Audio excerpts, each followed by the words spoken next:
네, 안녕하세요. 네, 목소리 잘 들리시나요? 네, 소리 잘 들리시죠? 네, 오늘 귀한 시간 내주셔서 너무 감사드리고 되게 바쁘실 텐데 지금 한 2시간 정도 제가 제 케이스를 공유 드릴 건데 아깝지 않도록 그래도 작은 인사이트라도 얻어 가실 수 있도록 준비했으니까 한번 들어주시면 감사하겠습니다. 네, 저는 하비인더박스를 창업하고 클래스 101이라는 회사에 엑싯을 하고 지금은 비즈니스 코칭하고 있는 조유진이라고 합니다. 그러면은 한번 시작해 보도록 할게요. 제가 그 대표님들 얼굴을 보고 싶어서 지금 이걸 준비를 했는데 혹시 가능하시다면 카메라를 켜주시면은 제가 더 신나게 할 수 있을 것 같습니다. 일단 지금 제가 비긴메이트 대표님에게 사전에 그 대표님들이 어떤 사업하고 계시는지 그 브랜드명을 받아서 한번 검색을 해봤는데 이미 너무 잘하고 계신 분들도 있고 아이디어도 너무 신기한 것도 많고 재미있는 것도 많더라고요. 그래서 이미 너무 잘하고 계셔가지고 그냥 이런 케이스가 있구나, 케이스 스터디로 봐주시면 좋을 것 같고 오늘의 주제는 우당탕 창업부터 어쩌다 엑시까지 이렇게 잡아봤어요. 그래서 하비인더박스라는 작은 스타트업이 작게 엑시트하는 과정까지를 한번 이런 케이스, 이런 친구가 있었구나 정도로 한번 봐주시면 좋을 것 같습니다. 네, 딱 처음에 제가 대표님들과 공유하고 싶었던 숫자예요. 저도 창업을 준비할 때 선배 창업가분한테 이 숫자를 받았었는데 창업의 길은 그냥 직장을 다니는 것보다 100배 힘들지만 1000배 재밌다 이 말씀을 해주셨는데 제가 이 가면 갈수록 이 말이 진짜 너무 와닿더라고요. 저도 직장 생활을 1-2년 정도 했었는데 그때보다 정말 다양한 고난들이 있고 정말 창의적인 고난들과 함께 그런 100배 힘든 과정도 있었지만 정말 1000배 그 이상의 즐거움이 있는 게 또 창업이 아닐까, 대표님들의 성함으로 내는 그 브랜드가 아닐까 생각이 듭니다.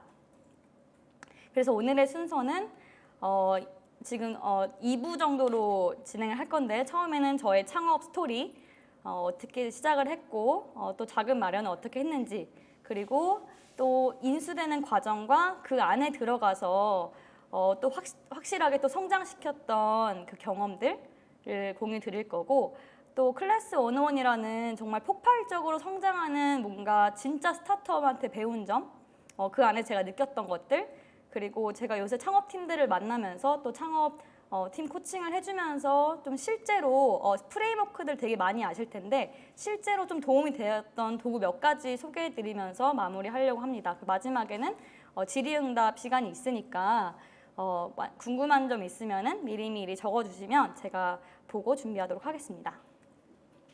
네, 그러면 창업기입니다. 매월 새로운 취를 만나요라는 하비인더박스라는 서비스였는데요. 저는 딱 이 그래프가 저의 그 시절에 저를 나타내는 그래프인 것 같아요. 이 더닝크루거 효과라고 다들 한 번씩 보셨을 것 같은데 이 아는 게 없을수록 이 자신감이 그 하늘을 찌르는 이 우매함의 보물이 끝에 있던 게 딱 저랑 제 친구였던 것 같고요.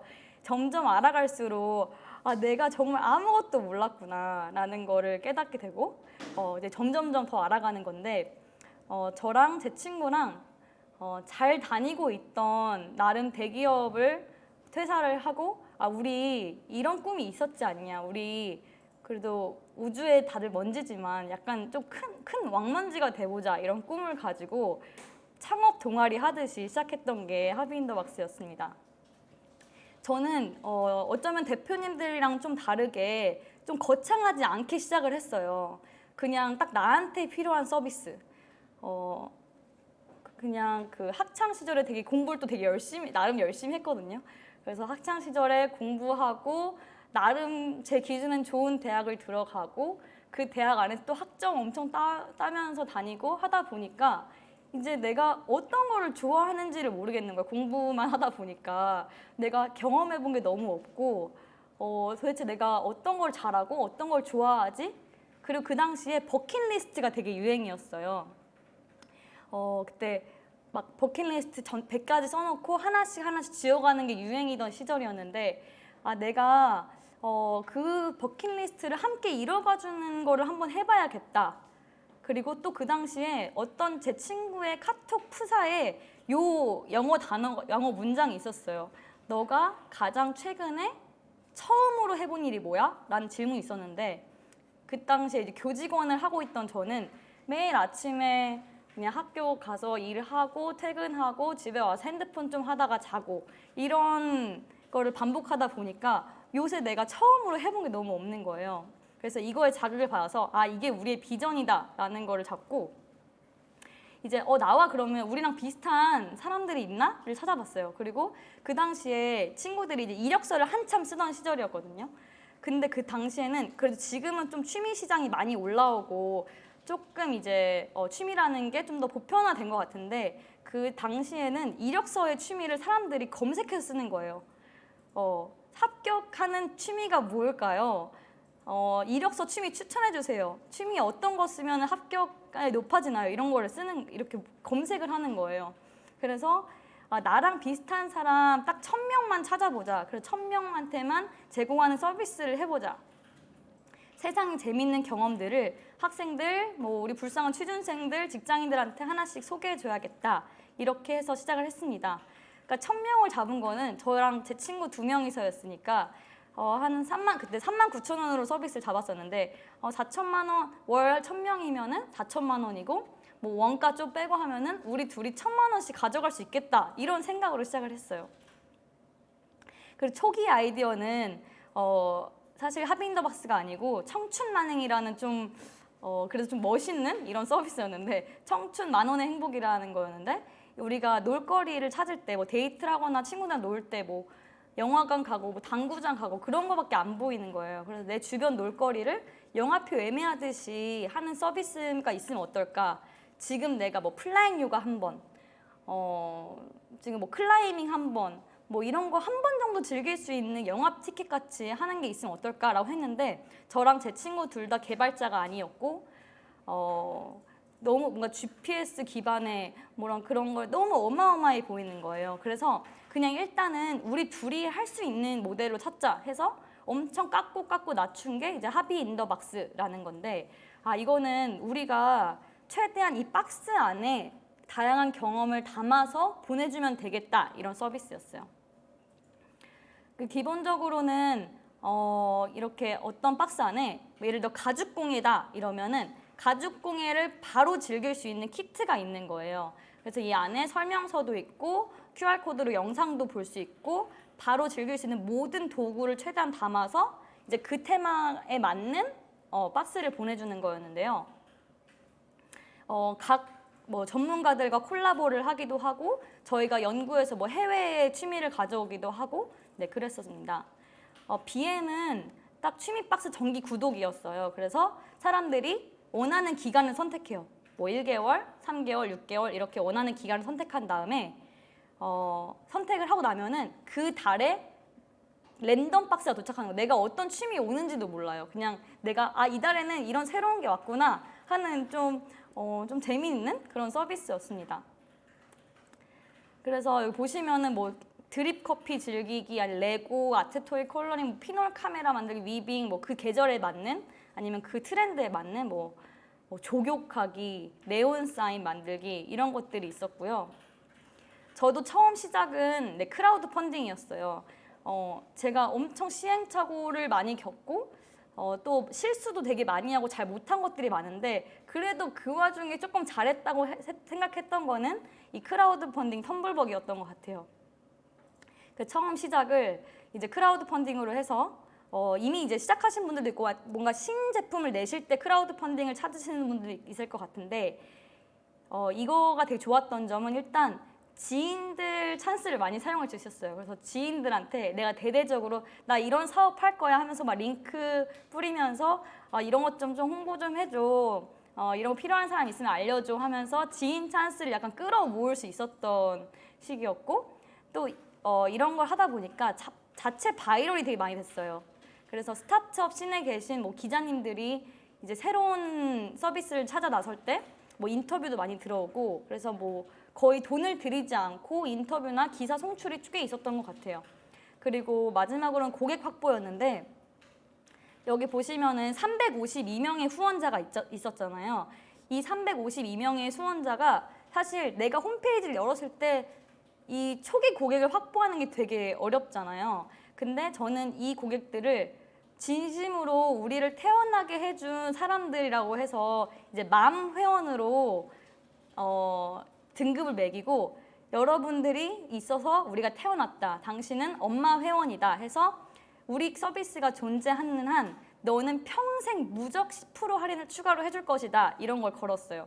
그래서 사실 이분들이 거의 다 저희 홈페이지 넘어왔거든요. 거의 90% 이상이 넘어왔었고 그분들이 만 회원이 되어서 저희의 초기 고객이 되어주셨어요. 그리고 정부 지원금도 저희도 당연히 받았는데 일단 저는 텀블벅을 하기 전에 아까 뭐 청춘 만행도 그렇고 몇 가지를 정부 지원 과제를 도전을 했었는데 그때는 안 되더라고요. 그래서 이게 받는 게 엄청 어렵구나 라고 생각을 했는데 이 텀블벅을 하고 저희가 뭔가를 한 다음에 지원을 하니까 해봤는데 됐다. 이게 니즈가 있다. 이런 게 되더라. 이런 게 있어서 쉽게 그때부터는 이제 저희가 초기에 그런 매출이나 성장 그래프가 있으니까 그때부터는 되더라고요. 그래서 네, 이걸로 저희는 선도벤처 창업 연계 지원 사업이라는 걸 받았었고 그 당시에 이제 8천만 원을 받고 또 후속 지원이라는 게 있어서 후속 지원으로 또 5천만 원 이렇게 받아서 총 1억 3천 정도 받았던 것 같아요. 근데 이제 정부 지원 사업에 대해서 뭐 여러 가지 저도 뭐 강사님들이나 책도 많이 읽으면서 이거는 잘 먹으면 약인데 잘못 먹으면은 독이다 막 이런 말씀 되게 많이 하시잖아요. 근데 저는 사실 이거를 되게 레버리지 삼아서 잘 했다고 생각을 해요.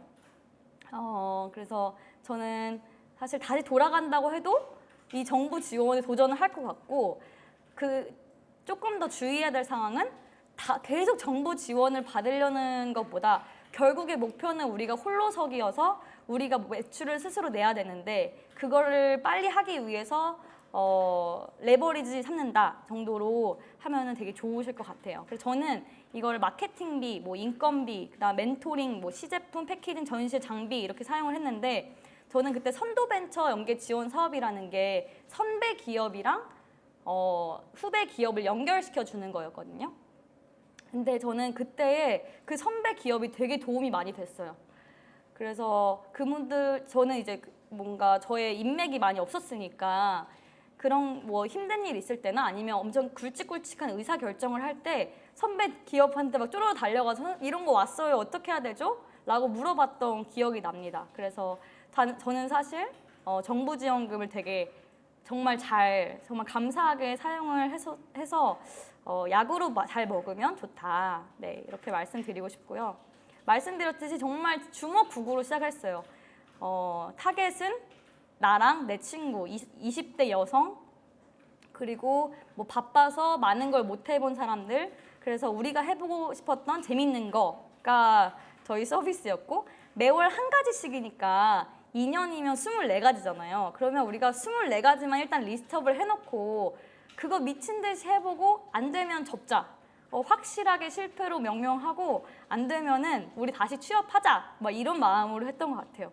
그리고 사전 신청 제도였으니까 재고가 없었어요. 만약에 뭐 300명, 500명이 신청을 하면은 우리가 그만큼만 딱 준비를 하면 되니까 이게 예상이 되는 수요여서 재고가 없었고 우리가 가진 리소스로 MVP를 검증하는 그렇게 서비스를 시작을 했고요.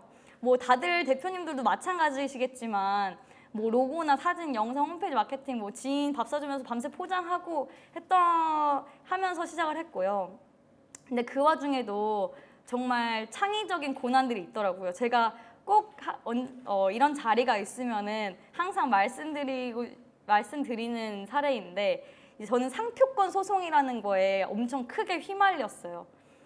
이 상표권이라는 게 뭐 다들 잘 아시겠지만 등록하지 않으면 소용이 없거든요. 이게 엄청 유명한 서비스, 삼성 정도가 아니면 먼저 사용했다고 하더라도 등록을 하지 않으면 이게 하나에 20만 원인가 정도 하는 걸로 알고 있는데 등록을 하지 않으면 이게 보호를 받을 수 없는 시스템이더라고요. 그래서 또 이게 상표권을 딱 하나만 등록해 놓는 게 아니라 이게 1류부터 분류가 45개까지 분류가 있는데 만약에 제가 뭐 광고업에 등록했다 하더라도 이 교육업에 등록이 안 돼 있으면 제가 하비인더박스로 교육을 할 수가 없었어요. 뭐 그렇게 되어 있었는데 이제 그게 아무도 태클을 걸지 않거나 그러면 상관이 없는데 이제 저희랑 엄청 비슷한 서비스명을 내신 대표님이 저희를 공격을 하는데 이 상표권 소송이 이제 막 이렇게 몇백 장씩 이렇게 날라오더라고요. 내용 증명이 이렇게 날라오는데 그분이 이 소송을 시작하면은 30일 이내에 대응을 하지 않으면 자동으로 패소가 되더라고요. 그러면 더 이상 30일 이내에 내가 어떤 액션을 하지 않으면 자동으로 내가 그 이름을 더 이상 사용할 수 없는 걸 인정하는 그런 시스템이었는데 하나를 대응하는 게 500만 원 정도 하더라고요. 근데 저희가 그때 매출이 크지 않았는데 소송을 3개를 진행한 거 1,500만 원인 거예요. 그래서 뭐 제가 만약에 그러니까 다른 걸로 하고 있으면은 뭐 취미로 교육을 한다고 하면 교육업으로 소송을 하시고 뭐 취미를 선물하세요 이러면 이제 선물업으로 소송을 하시고 막 이렇게 해서 정말 너무 무섭고 억울하기도 하고 돈이 없는 게 되게 서럽기도 하고 그랬던 경험이 있어요. 그래서 요즘은 정부 지원 과제 중에 상표권 지원을 해주는 과제도 있고 하니까 사실 꼭 보호받아야 될 이름, 당연히 보호받아야 될 이름이겠지만 그런 분류가 있다면 20만 원을 이제 제가 원래 아까워하고 많이 못했었는데 20만 원을 아껴서 나중에 그 500만 원을 손해 보는 일이 없으셨으면 좋겠습니다. 네, 그리고 정말 다양한 고난들 여러분들도 많이 있으실 것 같은데, 네, 그 와중에 저는 정말 그 존버라고 하죠. 진짜 울면서 존버를 했던 것 같아요. 그 와중에 또 존버의 결과로 그때 딱 뭐 소확행, 뭐 워라벨, 뭐 가성비보다 가심비, 주 52시간 근무제가 딱 그때 생겨났거든요. 그런 거랑 결부되어서 이제 하비인더박스가 조금 더 이제 지면 위로 알려지는 계기가 됐었어요. 그리고 진짜 그 모두가 이 시내에 있는 분들 모두가 읽는다는 그 트렌드 코리아에 이렇게 5줄이 나오면서 많은 대기업에서 이제 또 코골이 오더라고요. 그리고 정말 다양한 고난들이나 뭐 힘든 점이 있겠지만 또 하나의 그 기쁨이 있으면 또 할 수 있게 되는데 저는 그게 저의 후기였어요. 이 고객들이 그달의 취미박스를 받고 다양하게 올라오는 그 후기들이 저를 정말 저희 팀을 춤추게 했던 것 같아요. 그래서 저희가 또 그 박스마다 특이한 해시태그를 하나 심어놨어요. 그러면 같은 재료를 받은 사람들이 그 해시태그로 서로의 작품을 볼 수 있도록 하는 그런 작은 장치를 심어놨는데 이렇게 보면서 항상 막 좋아요도 누르고 막 댓글도 쓰면서 진짜 고객에 집착하면서 고객을 진짜 막 너무너무 사랑스러운 마음으로 했던 기억이 납니다.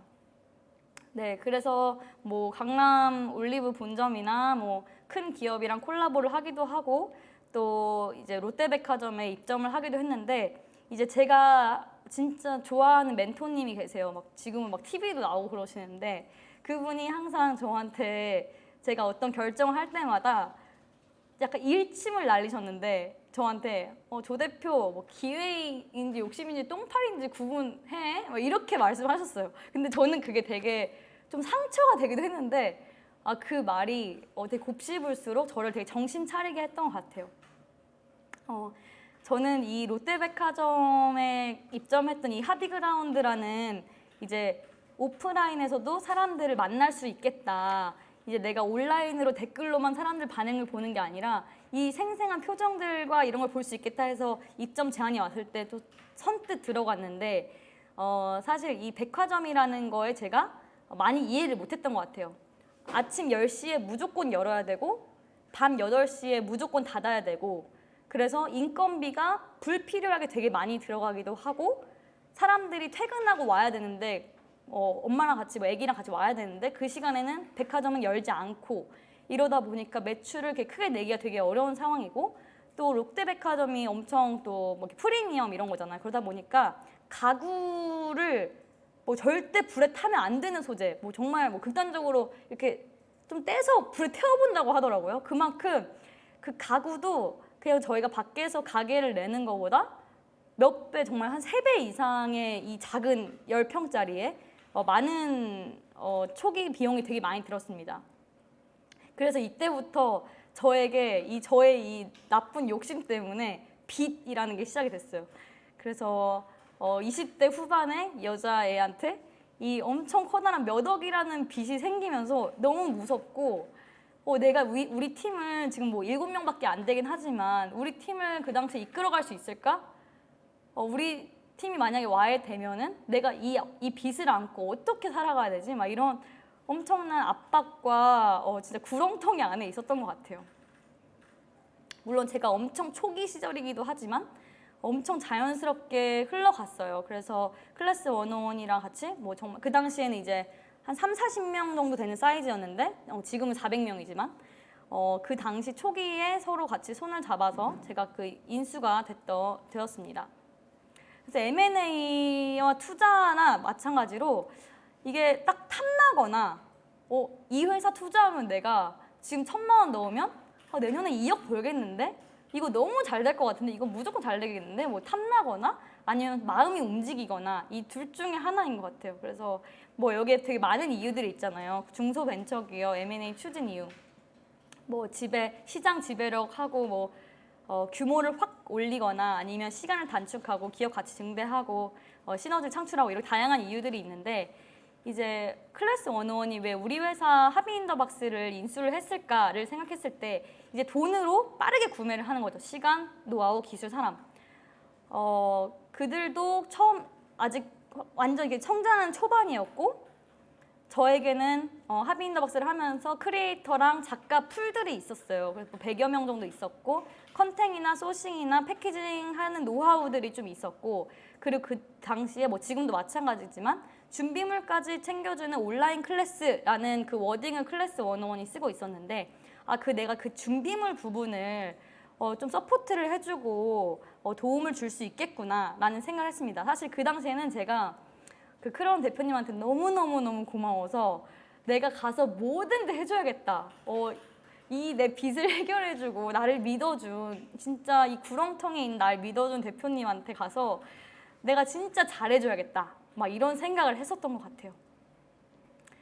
이거는 제가 그냥 이제 창업자 사이드에 계속 있다가 이제 투자자 사이드도 약간 엿볼 수 있고 맛볼 수 있는 그냥 약간 작은 팁을 가져왔는데 제 친구가 이번에 이런 점포라인닷컴이라고 혹시 아시는지 모르겠는데 점포라인닷컴도 있고 사이트 프라이스라는 사이트가 있어요. 그러면 이 점포라인은 보시면 알겠지만 막 메가커피, 양도 양수, 뭐 이디야 양도 양수, 뭐 식당 이런 지금 매물로 나와 있는 사이트 그 장소가 엄청 많고 사이트 프라이스는 이런 뭐 의류 쇼핑몰, 뭐 도메인 이런 사이트에 대한 매물이 엄청 많이 나와 있어요. 창업이 많은 만큼 또 뭐 어떤 개인 사정으로 인해서 이렇게 매물이 나와 있는데 제 친구가 이번에 여기서 필라테스 센터를 하나 인수를 했었고 저한테도 그 스마트 스토어가 저희 합의인더박스 입점 업체셨는데 스마트 스토어를 개인 사정으로 저한테 제안을 이거 같이 해주실 수 있냐고 제안을 주신 분이 있어가지고 들어가 보게 되었는데요.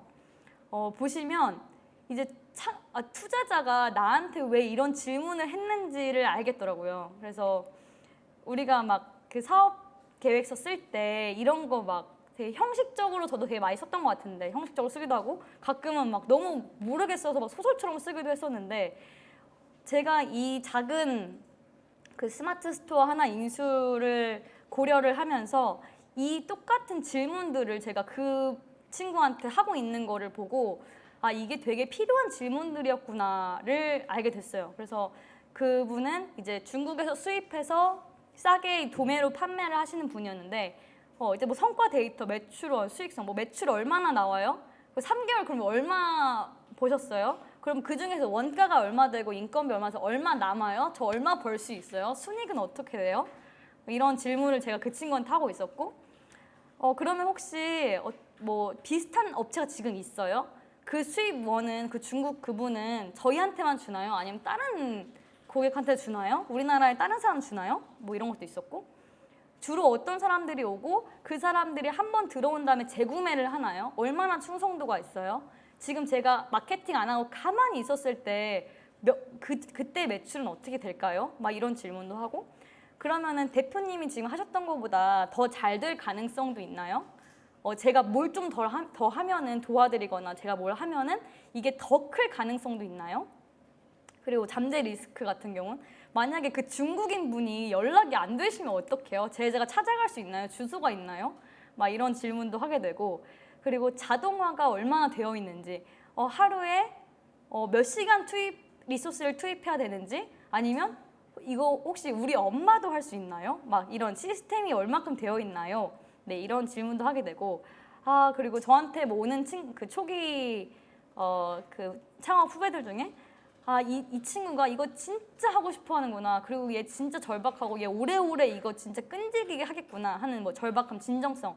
이런 것들이 우리가 사업 계획 쓸 때 되게 막 어마무시하고 막 거창하고 형식적이어 보일 수도 있는데 이런 것들이 진짜 투자자 마음에서 궁금한 것들이었구나 해서 그냥 한번 재미로 점포라인, 뭐 재미는 아니지만 점포라인이나 사이트 프라이스 이런 들어가시면은 물론 되게 매혹적인 매물도 되게 많아요. 그 보시면은 투자자가 이런 마음이겠구나를 살짝 엿보실 수 있을 것 같아요. 네, 그리고 하비인더박스도 이제 클래스 오너 안에 들어가서 피보팅을 작업했습니다. 크런 대표님이 이제 이렇게 하면은 막 계속 되게 좋은 질문 되게 저한테 많이 던져주셨어요. 이렇게 하면은 스케일업 어디까지 될 수 있을 것 같아? 이게 성장하면 얼마큼 클 수 있을 것 같아? 이런 질문 되게 많이 주셨는데 그러다 보니까 진짜 아프지만 정말 눈물 나지만 정말 피보팅을 했었습니다. 그래서 첫 번째는 스케일업의 한계로 BM을 아예 변경을 했고요. 그리고 타겟도 확장하는 작업을 했습니다. BM을 변경한 거는 제가 지금 여기다가 막 편지를 썼었어요. 그 고객들 대상으로 저희가 더 이상 매월 취미를 배달하는 정기 구독 서비스를 중단합니다. 지금까지 사랑해주셔서 너무 감사하고 저희는 한 달에 1개가 아니라 이제 1000개, 뭐 100개, 1000개의 취미를 배달하는 서비스가 되겠습니다. 막 이거를 뭔가 되게 그 취미 정기용 서비스라는 그게 되게 약간 저는 재밌고 약간 섹시한 이런 서비스라고 생각했는데 이제 그거를 놓는 게 쉽지 않더라고요. 그래서 이 BM을 변경한 작업을 했고 그리고 돌아보니 저희는 시스템이 없었어요. 이런 뭐 다들 이 그림 많이 보셨겠지만 이 아마존의 이 스노우볼 이 시스템 플라이휠 시스템처럼 하비인더박스는 완전 사람의 손이 들어갔어야 되거든요. 사람이 소싱하고 사람이 패키징하고 이런 서비스였는데 이 BM을 완전히 플랫폼으로 변경하면서 이 우리나라에 있는 모든 작가들이 여기서 자기의 취미 키트를 등록을 할 수 있고 그러면 더 많은 사람들이 오고 그럼 더 많은 작가들이 오고 작가들이 많아지면은 금액도 싸지고 그럼 더 많은 사람들이 오고 하고 이런 시스템을 잡는 작업을 했습니다. 그래서 스큐가 원래 1개씩밖에 뭐 2년 해봤자 24개가 늘어나는 건데 지금은 제가 5,000개가 넘는 걸로 알고 있는데 그 당시에 이제 금방 3,000개가 스큐가 넘는 이걸 딱 변경을 하자마자 스큐가 3,000개 넘는 그런 경험을 했었어요. 사실 20, 30대에게 이런 취미 키트가 뭐 힐링하고 스트레스 해소하고 이런 우리 그 얘기 많이 하잖아요. 이게 비타민이냐, 뭐 진통제냐, 비타민이냐, 감기약이냐 이런 비유를 되게 많이 하는데 우리가 비타민 서비스가 아니라 진통제인 타겟이 있다는 거를 발견했어요. 20, 30대를 잡고 있던 게 아니라 그 당시 또 코로나도 겹치면서 학교가 다 닫히고 뭐 복지관 이런 게 다 닫히면서 그 키트를 그러니까 경험을 집으로 아이들한테 배송을 해주고 경험할 수 있도록 그냥 그 키즈, 학생, 또 뭐 치매 예방센터, 복지관, 직원 복지 이런 쪽으로 이제 예산이라는 게 있잖아요. 그 예산을 하비인더박스의 사람들이 단체 구매로 쏟고 있다는 걸 저희가 발견을 했어요. 그래서 이제 키즈 섹션을 만들고 또 단체 구매가 많다 보니까 단체 구매 하시는 분들이 매끄럽게 와서 할 수 있도록 단체 구매 이런 카테고리도 만들고 딱 들어왔을 때 뭐 몇 개 이상 주문하면 할인도 적용해드리고 서류도 발급해드리고 그래서 이렇게 타겟을 키즈와 단체 구매, 뭐 복지관, 치매 예방센터 이런 것까지 확장을 하게 됐습니다. 그래서 저는 정말 클래스 101에 들어가면서 아, 사업이라는 게 이렇게 하는 거구나. 내가 했던 거는 장인, 뭐 장사 이런 거에 좀 더 가까웠구나를 느꼈어요. 그래서 사실 여기에 20배라고 써놨지만 정말 50배 이상 성장할 만큼 정말 몇 천만 원에 계속 머물렀던 매출이 1억이 되고 2억이 되고 5억이 되고 하는 걸 보면서 아, 이렇게 키웠어야 되는구나를 정말 많이 느꼈던 경험이었습니다. 아, 제가 그러면 일단 1부는 여기까지 할 건데요. 10분만 쉬었다가 3, 4 챕터를 할 건데 혹시 지금까지 했던 이야기 중에 궁금한 점 있으시면은 여기 질문 이렇게 남겨주시면은 제가 기억했다가 이따가 2부까지 끝나고 답변 드리도록 할게요. 일단 그러면은 10분만 쉬도록 하겠습니다.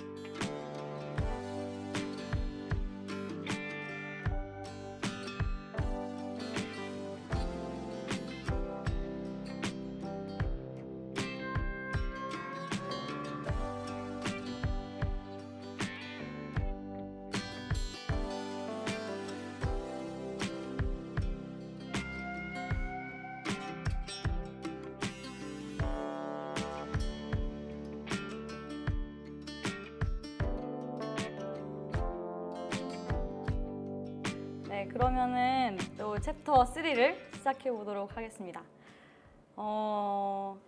폭풍 성장하는 찐 스타트업에서 배운 것이라고 제목을 적어봤고요. 제가 갔을 때는 3, 40명 규모였고 제가 2년 동안 300명까지 크는 거를 봤고 지금은 400명이라고 하더라고요. 그래서 어떻게 이렇게 4년 만에 400명까지 규모를 키운 스타트업은 도대체 뭐 어떤 문화를 가지고 있고 어떻게 일하는지를 살짝 소개해 드리려고 합니다. 물론 당연히 뭐 기업에 맞는 문화가 있고 기업마다의 가치관이 다 다르겠지만 클래스 101이라는 회사는 안에 이 직원분들이 이렇게 일하는구나, 이들은 이런 문화를 가지고 있구나, 네, 한번 보시면은 재밌으실 것 같아서 가져왔고요. 먼저 제가 들어가서 가장 크게 느꼈던 거는 확실한 비전이었어요. 여기서 외치는 모두가 사랑하는 일을 하며 살 수 있도록 이 포스터에도 막 곳곳에 포스터가 붙어 있었는데 이 모두가 사랑하는 일을 하며 살 수 있도록 이란 단어가 저도 언제든지 나올 만큼 이 확실한 비전에 내부 언라인이 다 되어 있었어요. 약간 종교인가 싶을 정도로 정말 그 정도로 다들 이거에 대해서 언라인 되어 있고 뭐 가죽 공예하는 사람들, 그림 그리는 사람들, 디지털 드로잉 하는 사람들, 노래 부르는 사람들 이런 사람들이 나 그림 그리는 사람 될래, 나 가죽 공예하는 사람 될래 했을 때 그 직업이 무시받지 않도록 우리가 이 일을 하면서도 돈을 많이 벌게 해주는 브랜드다. 우리가 없으면 이런 꿈들이 다 사라질 수밖에 없다. 막 다 현실적인 꿈을 선택할 것이다. 우리는 우리가 있어야 이들이 존재할 수 있다. 이들이 사랑하는 일을 살면서도 돈을 벌면서 신나게 살아갈 수 있다라는 비전을 정말 갖고 있었고, 그래서 크리에이터들이 사실 코로나 때 그 공방이나 이런 오프라인 되게 힘들었잖아요. 근데 이 오프라인 우리 클래스 101 통해서 뭐 공방을 넓히시고 좋은 데로 이사 가시고 진짜 막 그런 후기들을 보면서 우리가 진짜 크리에이터들한테 좋은 걸 하고 있구나, 우리가 없으면 안 됐구나, 이렇게 막 뽕을 맞아가면서 다들 일을 했어요. 근데 저도 그 말이 되게 공감이 갔는데 비전이 숭고할수록 되게 흔들리지 않기 쉽다, 이런 말이 되게 공감이 갔고, 이 비전이 있으니까 이제 내부적으로 뭐 동료를 포섭할 때도 직원 채용을 할 때도 이 비전에 동감해? 나랑 같이 이거 같이 만들지 않을래? 이거에 대해서 막 정말 심장이 뛰는 그런 비전이 있었고, 외부적으로도 크리에이터 데리고 올 때도 저희는 이런 비전이 있는데 저희랑 함께 해주세요, 저희랑 이런 세상 같이 만들어주세요 하는 그 강력한 내부적으로 외부적으로 무기가 있었던 것 같아요. 근데 저도 많은 팀들을 만나면서 이 비전이 아예 없거나 확실하지 않거나 아니면 대표님들도 비전이 좀 흔들리는 경우를 제가 본 적이 있는데 이런 비전이 있는 게 되게 중요한 요소구나. 정말 뭐 멋있게만 그렇다게 쓰는 게 아니라 진짜 이 얼라인된 비전이 있는 게 되게 중요하구나를 여기서 많이 느꼈던 것 같아요. 그래서 이 비전이 가장 첫 번째고요. 두 번째는 동료에 대한 믿음이었어요. 제가 잘 못했던 것 중에 하나였어요. 저는 팀도 처음 만들어보고 직원도 처음 뽑아보고 하니까 이 사람을 어떻게 대해야 되는지, 직원은 어떤 마음으로 대해야 되는지, 이 친구는 무슨 생각을 하고 있고 어떻게 피드백을 해야 되는지를 정말 몰라서 많은 시행착오들이 있었고 상처도 서로 많이 주고받았었는데, 클래스 101에서는 어떻게 사람이 이만큼 믿지? 어떻게 나를 이렇게 나를 감시를 아무도 안 하고 보고하는 체계도 없고 이렇게 믿는다고 싶을 정도로, 일단은 기본 전제는 그만큼 좋은 사람을 뽑았던 것 같아요. 제가 놀랬던 것 중에 하나는 저희 팀에 오픈된 포지션이 없었어요. 뭐 그 당시에 딱 필요한 JD 이런 것도 없었고 그랬는데 어떤 좋은 사람을 누가 발견한 거예요. 그래서 그 대표가 이 친구 여기 오면 뭐라도 할 것 같아. 해서 포지션이 열리지 않았는데 그냥 좋은 사람, 스마트하고 똑똑하고 착한 그 사람을 데려와서 그냥 앉히더라고요. 이 사람 뭘로 온 거야? 그래서 얘는 와서 뭐라도 할 거야 하면서 데리고 왔는데 진짜 뭐라도 하더라고요. 진짜 똑똑했고 자기가 그냥 어떤 문제를 해결하면서 지금 문제를 정의하고 그걸 해결해 가는 과정을 보면서 일단은 그냥 좋은 사람, 그들이 말하는 그 착똑야라고 했거든요. 착하고 똑똑하고 야망이 있는 그 인재상에 딱 맞는 사람을 데려와서 일단 일을 같이 했고, 그 다음에 여기는 잘할 수 있는 일을 줬어요.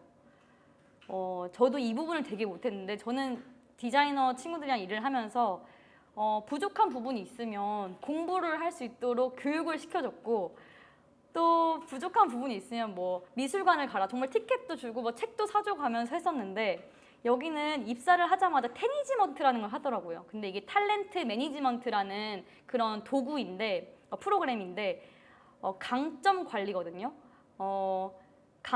너의 강점이 뭐고 네 강점을 우리가 신나게 사용할 수 있도록 무조건 서포트해 줄게. 너 잘하는 것만 해. 못하는 거는 그걸로 커버할 수 있어. 잘하는 것만 미친 듯이 해. 거의 이런 약간 태도였어요. 그래서 그 입사하자마자 느꼈던 테니지먼트라는 게 되게 새로웠고, 내가 여기서 잘하는 것만 해야겠다. 내가 이거를 좀 기존까지는 잘 못했었구나 라는 생각을 했었고, 규칙도 최소였어요. 규칙이 거의 없다 싶을 정도로 법카에 대해서 지금은 모르겠지만 법카 리미트도 없고, 너가 먹고 싶은 거 그냥 마음껏 먹어. 택시도 타, 타다도 타. 출퇴근 시간 없고 거의 그냥 너가 그냥 알아서 해. 이렇게 했는데 그게 정말 오히려 너무 믿어주니까 내가 잘해줘야겠다. 나를 이렇게 믿어주는 회사가 있을까? 나를 이렇게 믿어주는 만큼 내가 진짜 잘해야지 라는 생각이 오히려 되더라고요. 되게 신기한 경험이었고, 만약에 그래도 그 와중에 사람이 많아지다 보니까 규칙을 좀 악용하는 친구들이 생기기 마련이잖아요. 그럴 때는 규칙을 만드는 게 아니라 규칙을 만들어내는 사람이 나가야 된다. 너 때문에 우리의 회사에 규칙이 생기면 너가 나가는 게 맞지 않겠어? 우리는 규칙을 더 이상 만들지 않을 거야 라는 태도로 규칙은 최소로 하고 사람을 믿어주고, 만약에 그걸 지키지 않는 사람이 있으면 그 사람이 나가는 게 맞다. 네, 이렇게 되어 있었어요. 그리고 최고의 복지는 동료다. 이 말을 되게 최복동 이러면서 많이 했었는데, 그만큼 진짜 사람을 되게 잘 뽑아줬고, 물론 그런 뽑는 과정이 되게 복잡하긴 했지만 무조건 좋은 사람을 데려와서 진짜 동료 때문에 회사 가는 게 정말 즐거울, 말도 안 되는 그런 경험을 했었습니다. 그리고 세 번째는 일할 수 있는 환경을 세팅해줬어요. 물론 여기는 투자도 많이 받았고 그런 자본이 있는 상태여서 그랬을 수도 있겠지만, 일에 방해되는 요소는 최대한 회사에서 제거를 해줬어요. 심지어 진짜 의식주까지 제공을 해주고, 진짜 옷도 이제 회사 티를 만들어주고, 너 옷 고민할 시간 없애줄게 하면서 회사 티도 만들어주고, 법카도 주면서 저녁도 식사 제공하고, 그리고 먼 친구들은 이제 사택도 제공을 뭐 어떤 특정 조건으로 해줬고, 이제 청소할 시간도 아까울 테니까 이제 우리가 공유 오피스가 사실 되게 비싸거든요. 그냥 이런 사무실보다 훨씬 비싼데 공유 오피스에서는 이제 청소를 해주시니까 그런 것도 고민하지 마. 그리고 심지어 뭐 온도, 진짜 에어컨까지도 이제 공유 오피스에 있었을 때는 이게 중앙 난방이라서 7시면 꺼졌어요. 그럼 되게 덥잖아요. 그래서 그 건물 통째 에어컨 비용을 내주면서까지 늦게까지 일해야 된다. 물론 장단점이 있었지만 네, 그런 온도까지도 일할 수 있도록 서포트를 해줬고, 너가 일에만 집중할 수 있도록 모든 거를 우리가 도와줄게라는 회사의 태도가 정말 느껴졌었어요. 그래서 진짜 친구들이 다른 거에 신경 안 쓰고 일에만 집중할 수 있었던 그런 환경이었습니다. 이게 좀 깨졌는데 이제 6개거든요, 총. 그래서 네 번째는 판단, 그만큼 이 책임이랑 믿음을 주니까 판단 기준점을 좀 명확히 해줬었거든요. 그래서 아무도 감시하지도 보고하는 체계도 거의 없었어요. 그래서 너가 A를 해야 될지 B를 해야 될지 지금 이거 해야 될지 뭐 저거 해야 될지 고민될 때는 우리가 이 기준을 잡자. 이거 10% 개선하는 일이야? 아니면 10배 성장하는 일이야? 이 10% 뭐 10x 이렇게 말했었는데 만약에 이거 지금 오타 있어. 막 오타 수정하는 게 막 30분이 걸려. 근데 내가 이거 새로운 액션하는 게 30분이 걸려. 그러면 오타 수정하지 마. 그냥 10배짜리를 시행해. 할 정도로 진짜 오타를 이렇게 안 고쳐도 되나 싶을 정도로 무조건 기준은 10배. 지금 너가 하는 똑같은 시간에 하는 액션이 더 많은 성장을 일으키면 그거를 해라. 이렇게 확실한 기준점을 정해줬었고요. 그리고 여기 보시면 막 포스터들이 이렇게 붙어 있는데 허락받는 것보다 뭐 용서받자, 스타트업의 하루는 보통 사람의 일주일이다. 이게 정말 다들 이게 마음에 있을 만큼 너가 이거 지금 나 해도 돼? 나 이거 액션 해도 돼? 나 이 마케팅 한번 제안해봐도 돼? 이렇게 허락받을 시간에 일단 하고 만약에 잘 못했어. 그럼 뭐 실패했어. 그러면은 그때 용서받자. 그래 늦지 않는다. 뭐 그걸로 배우는 게 있을 것이다. 라는 게 정말 전제에 깔려 있었어요. 그리고 진짜 빠른 속도로 진행됐기 때문에 하루 연차를 쓰면 그 하루에 있었던 내가 내일 와서 캐치업을 해야 될 만큼 많은 게 엄청 빠르게 변했고 실험도 엄청 빠르게 진행이 됐었어요.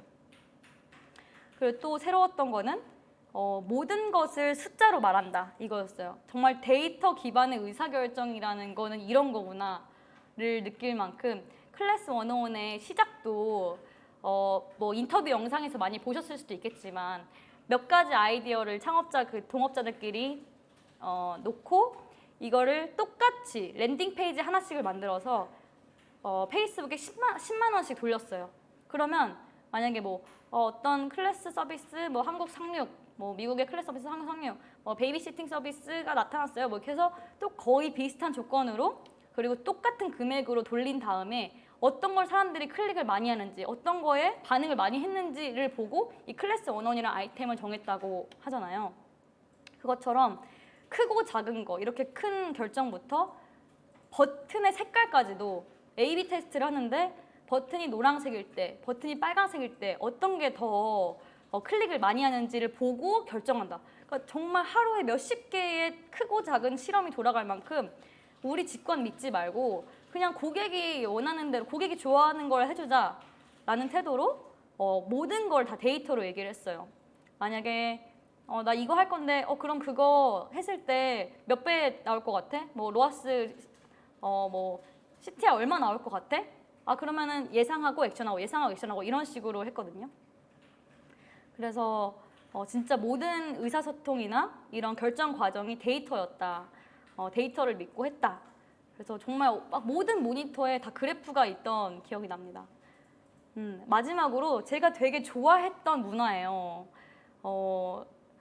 되게 이런 동기부여나 이런 사람에 대한 이해가 되게 깊다 싶을 정도로 되게 신기했던 문화인데 여기에는 슬랙을 쓰실지 모르겠어요. 근데 슬랙 채널에 여긴 대나무숲이라는 채널이랑 메이드잇이라는 채널이 있었어요. 대나무숲은 실수를 스스로 말하는 채널이었어요. 아무도 뭐 저를 뭐 감시하거나 보고하는 체계가 없다 보니까 실수를 해도 사실 저 혼자 알고 지나가는 경우도 있거든요.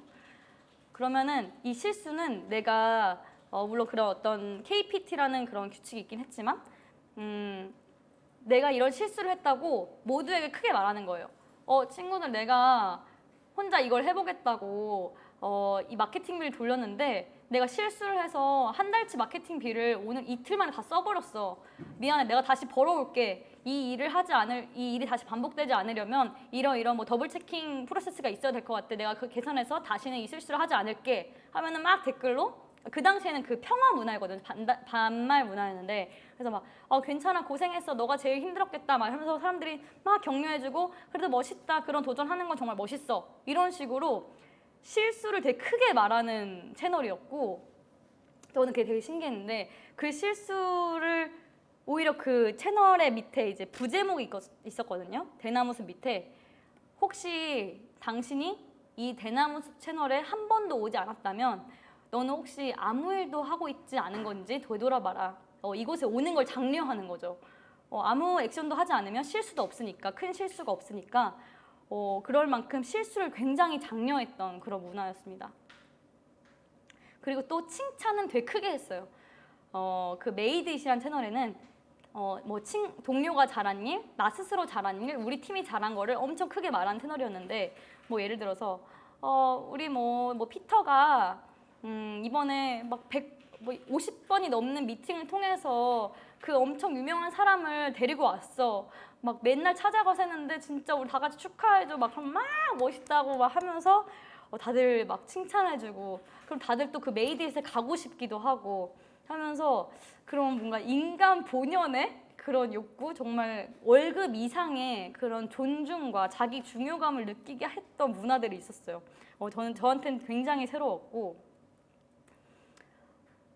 그리고 이제 다음으로는 제가 창업팀을 만나면서 또 제가 창업팀 안에 있으면서 실제로 좀 도움이 되었던 도구들 몇 가지를 소개해드리고자 합니다. 이미 뭐 프레임워크들 좋은 거 많이 쓰시고 있을 거고 뭐 목표 관리 툴, 성과 관리 툴 많이 쓰고 계실 텐데 저는 이제 신규 서비스 하시거나 아니면은 뭐 신제품 아니면 신사업 만들기 전에 이제 사업 계획서도 뭐 거창하게 쓰시기 전에 하시면 좋은 제가 경험했던 되게 좋은 방법은 PR 기사가 나듯이 누가 나를 인터뷰하듯이 적어보는 거예요. 그래서 제가 창업하는 제 후배들한테도 많이 얘기를 하는데 이런 거 막 하려고 해요. 어떨 것 같아요? 하면은 그러면 좀 더 너의 언어로 정리를 해봐.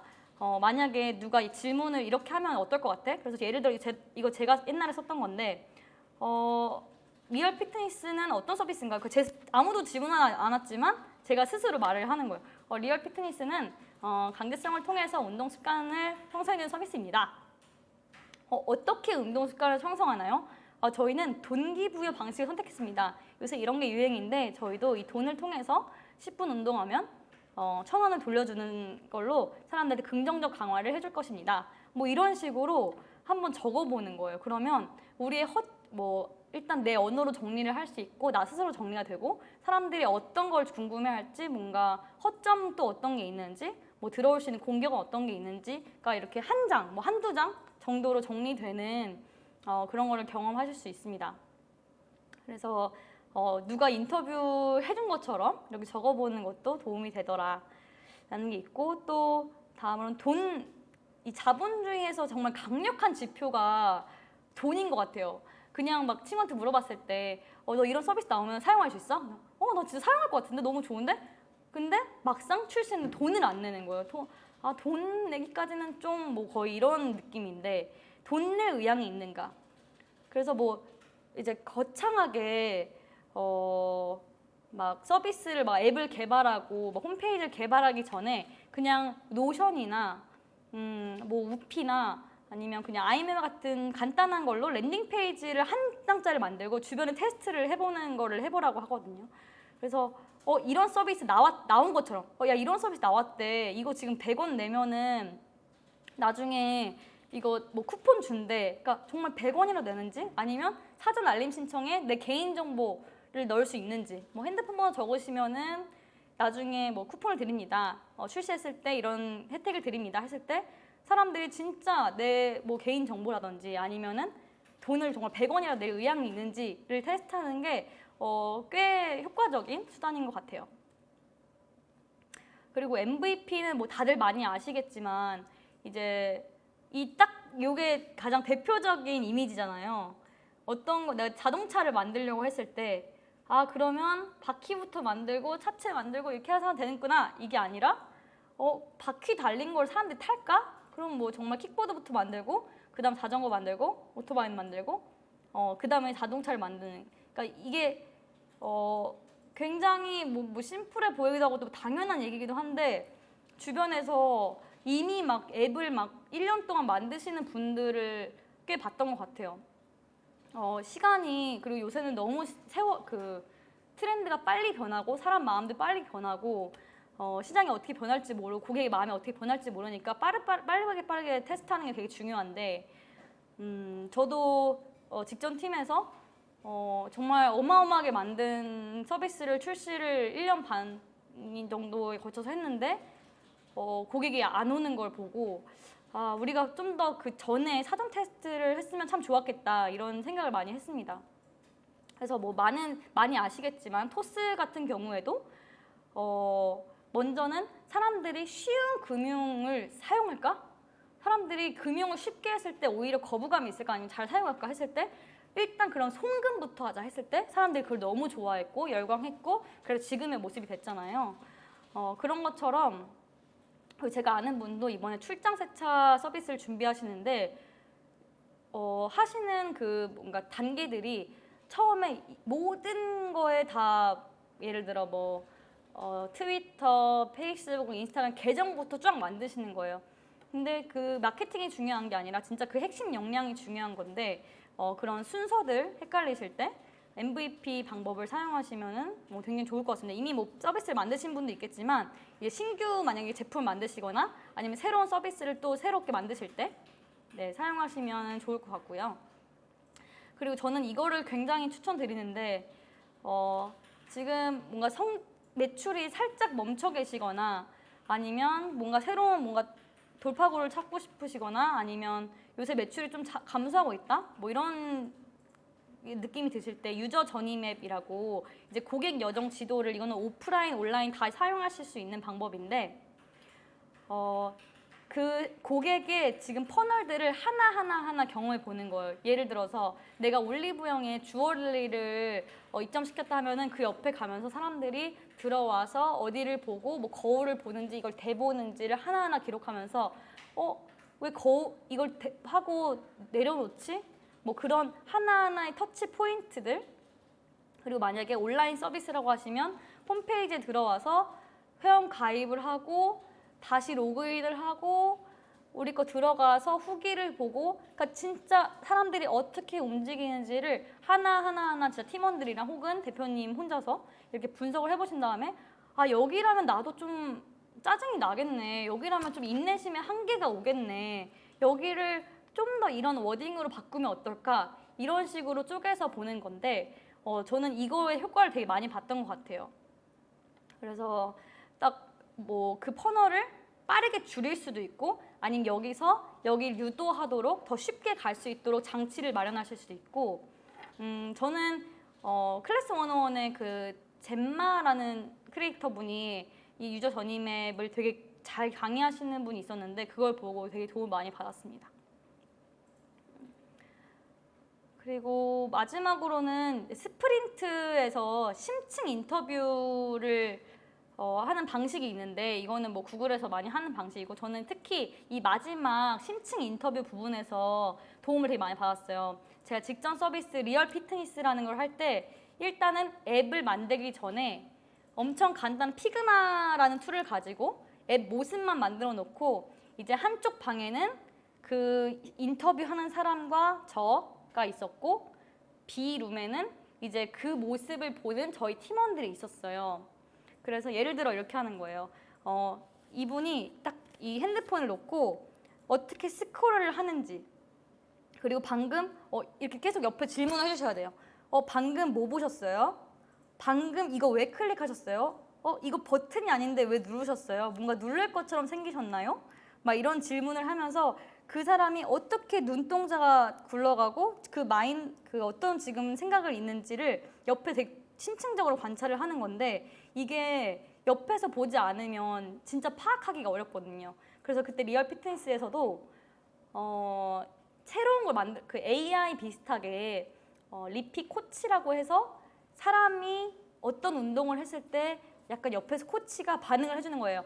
유산소 운동 10분 하셨네요.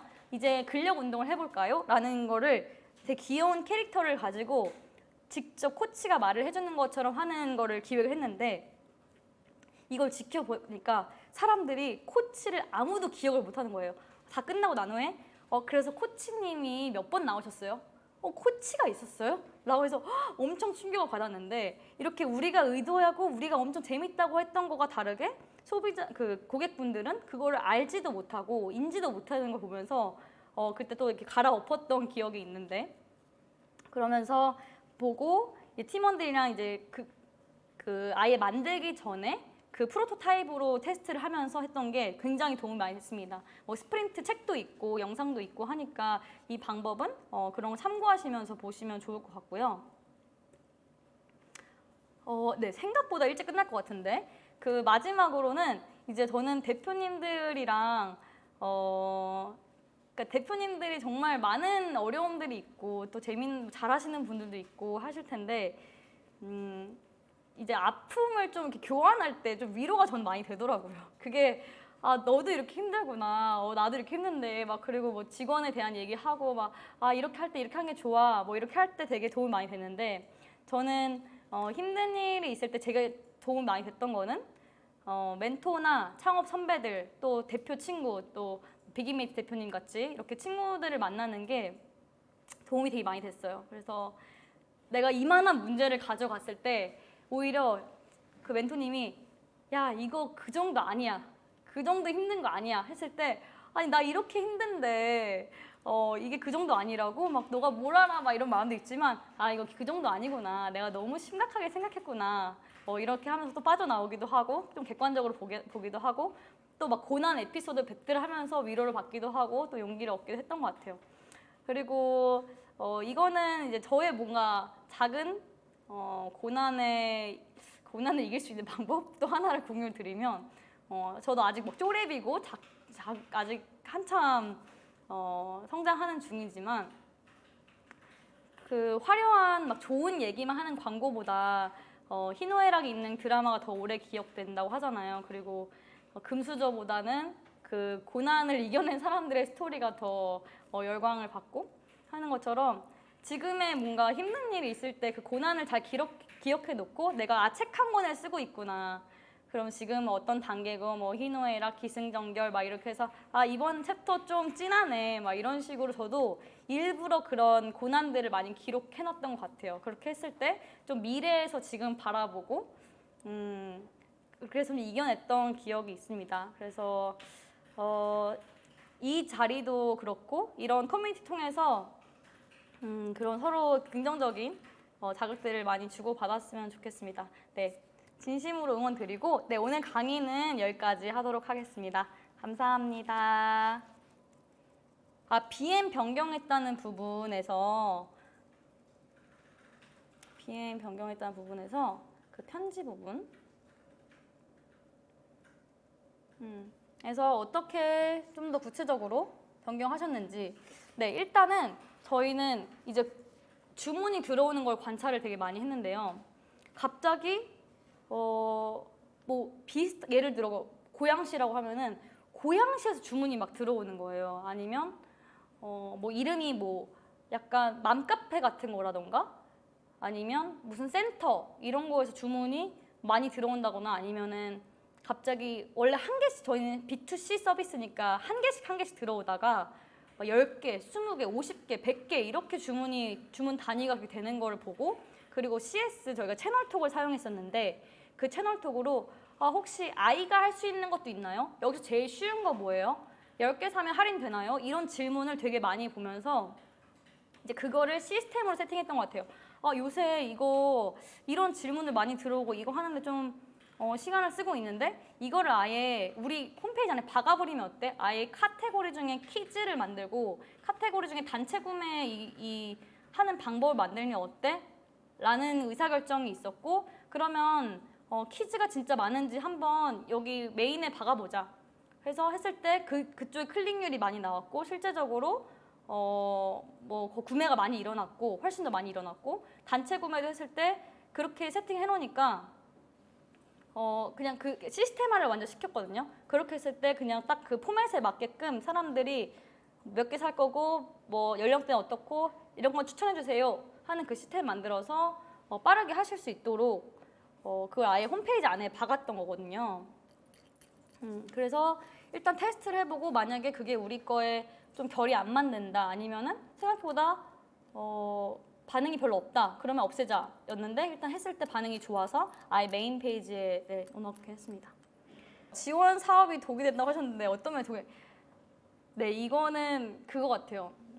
사실 물론 요즘 스타트업들이 다 적자이면서도 시장의 사이즈를 엄청 키워가고 이런 것도 있지만 원래대로라면 뭔가 BM을 맞춰가면 그러니까 BEP를 맞춰가면서 내가 매출을 낸 걸로 우리 직원 월급도 줄 수 있고 나도 가져가고 이렇게 성장을 해야 되는데 사실 지원 사업을 저도 한 번 받아봤지만 인건비를 제가 지원 사업 많이 썼거든요. 8천만 원을 받은 다음에 이제 그걸 거의 제 팀원들을 구성하는 걸 많이 썼는데 만약에 팀원이 뭐 예를 들어서 뭐 300만 원이라고 하면은 그 300만 원이라는 돈을 매출로 내기가 되게 어렵더라고요. 그 당시에 이거를 지원 사업 없이 내가 스스로 벌어서 이 2명 600만 원 이 친구들을 먹여 살릴 수 있는 거를 제가 좀 절박함도 덜했고 어차피 거기서 10달 동안 주니까 라는 생각이 좀 뭐 안일해지기도 하고 그럼 그 다음 지원 사업 뭐지? 또 인건비 또 어디서 받지? 이런 생각에 좀 절실함이 좀 덜해지는 부분이 있다. 그래서 어쨌든 무조건 홀로서기를 해야 되는데 그런 부분에 있어서 독이 될 수도 있다. 근데 물론 그리고 아마 나쁘게 사용하시는 분들도 있을 거예요. 막 이렇게 돌려 쓴다고 하죠. 막 그런 분들도 있을 테니까 그런 말들을 하시는 것 같고 저는 사실 뭐 이 비긴메이트에 만난 것도 그렇고 지원 사업으로 되게 도움을 많이 받았어서 저는 개인적으로 추천을 합니다. 직원의 성과 측정 어떻게 하시는지요?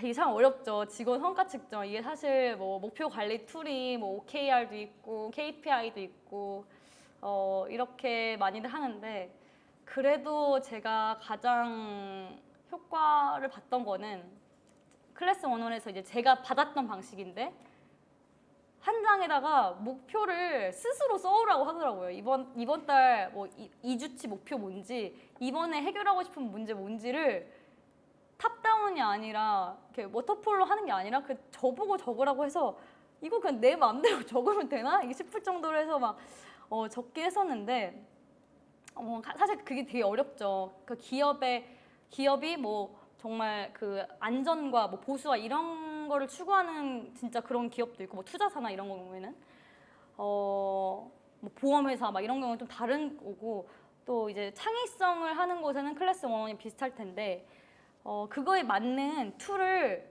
5개 정도는 비교하시는 게 좋을 것 같아요. 막 OKR 하니까 OKR 써야 된다?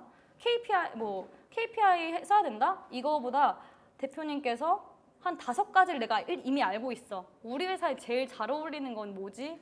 를 확실하게 파악을 하시면 좀 더 그러니까 꼭 정답이 없는 것 같아요. 여기는 글로벌하게 이거 쓰고 있으니까 이거 써야지가 아니라 내가 이거 이미 다 알고 있는데 우리 회사에 딱 적합한 건 이거야. 혹은 그걸 통해서 뭐 새로운 걸 창출하신다던가 해서 그리고 우리 현재 스테이지가 우리 직원들이 지금 주니어급인지 시니어급인지 진짜 믿고 맡길 수 있는 건지 키워야 되는 수준인지를 파악하셔서 만약에 키워야 되는 수준이라고 하면은 주니어 친구들이라고 하면은 대표님이 많이 정말 뭐 학교는 아니지만 정말 교육을 해가면서까지 서포트를 해주셔야 될 것 같고 너무 잘하는 시니어급이 들어왔으면 그 사람 믿고 그냥 가주시는 것도 좋고 사실 정답은 없는 것 같아요.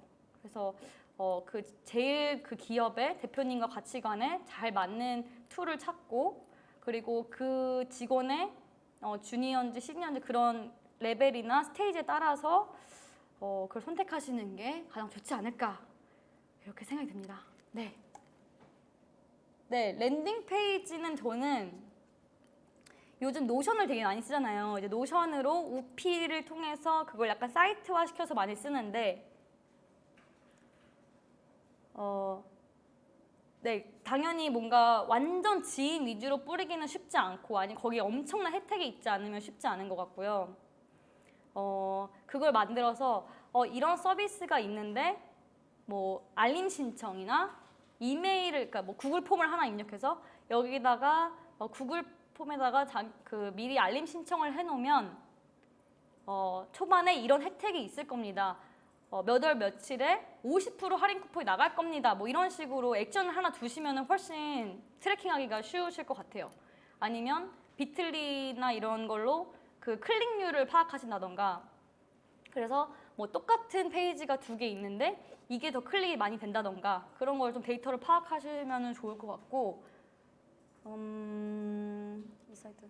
네, 저는 사실 진짜 빠르게 만들기엔 노션이 최고인 것 같아요. 노션으로 우피에 가시면은 노션 랜딩 페이지 예시들이 되게 괜찮은 게 많이 있거든요. 거기 막 배민도 노션 쓰고 뭐 카카오도 노션 쓰고 클래스원도 노션 쓰고 많이 쓰는데, 그 페이지 예쁘게 만든 거를 복제하셔가지고 그거에 맞게끔 이렇게 예쁘게 하신 다음에 약간 어떤 트래킹할 수 있는 요소 하나 넣고 뭐 지인을 통해 뿌린다던가, 혹은 페이스북이나 인스타그램에 한 10만 원, 20만 원 뭐 주고 뿌리신다던가, 그런 식으로 해보시면 효과를 보실 수 있을 것 같습니다. 네. 네, 만약에 나중에라도 질문 생기시면은 뭐 제 인스타그램 DM 주셔도 좋고, 아니면 빅인메이트 통해서 연락 주셔도 좋습니다. 그래서 네, 그러면은 더 이상 질문이 없으시다고 하면은 네, 이만 오늘 여기서 마무리를 하도록 할까요? 네. 네, 마무리하도록 할까요? 네네. 네, 그러면은 감사합니다. 대표님 너무 응원하고요. 네, 진짜 화이팅 화이팅입니다. 감사합니다.